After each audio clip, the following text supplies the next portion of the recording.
సుమారు 400 సంవత్సరాల నుండి ఒక దేవాలయం మంచుతో కప్పబడి ఉంది. దాని మీద మంచు ఎప్పుడూ పడుతూనే ఉండేది. అంత విపరీతమైన మంచు పడుతున్నప్పటికీ ఆ దేవాలయానికి ఎలాంటి చిన్న డ్యామేజ్ కూడా జరగలేదు. అలా చాలా సంవత్సరాల తర్వాత మంచు కరగడంతో ఆ దేవాలయం బయటపడింది. దీని గురించి స్టడీ చేయడానికి వచ్చిన సైంటిస్టులు, జియాలజిస్టులు ఈ దేవాలయాన్ని చూసి ఆశ్చర్యపోయారు. ఈ దేవాలయాన్ని దర్శించుకోవడం వల్ల మోక్షం లభిస్తుందని అందరూ చెప్పుకుంటూ ఉంటారు. శివుడి యొక్క 12 జ్యోతిర్లింగాలలో ఇది ఒకటి. దీన్నే శ్రీ కేదార్నాథ్ దేవాలయం అంటారు. ఇది మన హిమాలయ పర్వతాల్లో కొలువై ఉంది.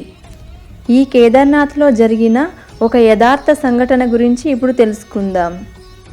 ఇది విన్న తర్వాత మీకు గూస్ బంప్స్ రావడం మాత్రం పక్కా. అందుకనే ఈ వీడియోని ఎక్కడా స్కిప్ చేయకుండా పూర్తిగా చూడండి. ఇక ఆలస్యం చేయకుండా వీడియో స్టార్ట్ చేసేద్దాం. ఒకరోజు ఈ దేవాలయం యొక్క గొప్పతనాన్ని ఆ నోట ఈ నోట విన్న ఒక శివభక్తుడు ఎలాగైనా ఈ టెంపుల్ని దర్శించుకోవాలని తన ఊరి నుండి కేదార్నాథ్ వరకు కాలినడకన బయలుదేరాడు. ఎందుకంటే అప్పట్లో అక్కడికి ఎలాంటి రవాణా సౌకర్యాలు ఉండేవి కాదు.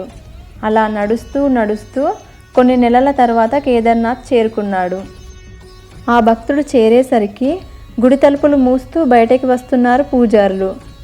అప్పుడు ఆ భక్తుడు ఆ పూజారులతో, అయ్యా, నేను కాలినడకన ఈ కేదార్నాథ్కి ఇప్పుడే చేరుకున్నాను. ఒక్కసారి ఆ గుడి తలుపులు తెరవండి, స్వామివారిని దర్శించుకొని వెళ్ళిపోతాను అని వారిని బ్రతిమిలాడాడు. అప్పుడు ఆ పూజారులు ఇలా అన్నారు, ఒకసారి మూసిన గుడిని మళ్ళీ 6 నెలల తర్వాతే తెరిచేది. ఇది ఈ ఆలయ నియమం అని చెప్పారు.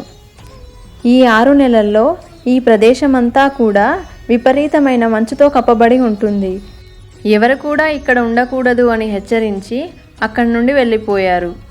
ఇది విన్న ఆ భక్తుడు బాధపడుతూ ఏడుస్తూ అక్కడే ఉండిపోయాడు. నలుదిక్కులా కారు చీకట్లు కమ్ముకున్నాయి. అప్పుడే ఆ భక్తుడి దగ్గరికి ఒక సన్యాసి వచ్చాడు. ఎందుకు నువ్వు ఇంతలా ఏడుస్తున్నావు అని అడిగాడు ఆ సన్యాసి. అప్పుడు ఆ భక్తుడు సన్యాసికి జరిగిందంతా వివరించాడు. అదంతా విన్న ఆ సన్యాసి భక్తుడితో ఇలా అన్నాడు, నువ్వు ఏమీ బాధపడకు, రేపెందుకో ఈ గుడి తెరుస్తారు అని నాకు అనిపిస్తుంది అని చెప్పాడు. సన్యాసి ఆ భక్తుడిని రాత్రంతా కంటికి రెప్పలా చూసుకున్నాడు. విపరీతంగా కురుస్తున్న ఆ మంచు నుండి అతడికి చలి అనేదే లేకుండా చేశాడు. మెల్లిమెల్లిగా తెల్లవారుతుంది. అయితే ఆ భక్తుడు ఉదయం లేచేసరికి ఆ సన్యాసి కనిపించలేదు. అప్పుడే అక్కడికి గుడి పూజారులు వచ్చారు.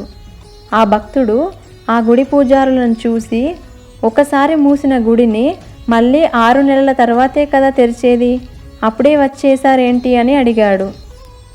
అప్పుడు ఆ పూజారులు ఆశ్చర్యపోయి, నువ్వు 6 నెలల నుండి ఈ మంచులో ఇక్కడే ఉన్నావా? నువ్వు ఇంతటి చలిలో ఎలా బ్రతకగలిగావు అని అడిగారు. ఇది విన్న ఆ భక్తుడు, లేదు, నిన్న రాత్రే కదా మిమ్మల్ని కలిశాను అని అన్నాడు. అలా ఆ భక్తుడు రాత్రి పూజారులకు జరిగిందంతా వివరించి చెప్పాడు. ఆ సన్యాసి ఎడమ చేతిలో త్రిశూలం, కుడి చేతిలో డమరుకం పట్టుకొని ఉన్నాడు అని చెప్పాడు. అప్పుడు ఆ పూజారులు వెంటనే ఆ భక్తుడి కాళ్ళ మీద పడి, నీతో రాత్రంతా గడిపింది ఎవరో కాదు, సాక్షాత్తు ఆ కేదారేశ్వరుడే. ఆ పరమేశ్వరుడు ఈ 6 నెలలను నీకు ఒక్క రోజుగా మార్చేశాడు అని చెప్పారు. హరహర మహాదేవ శంభో శంకర. ఈ వీడియో మీకు నచ్చినట్లయితే లైక్ చేయండి.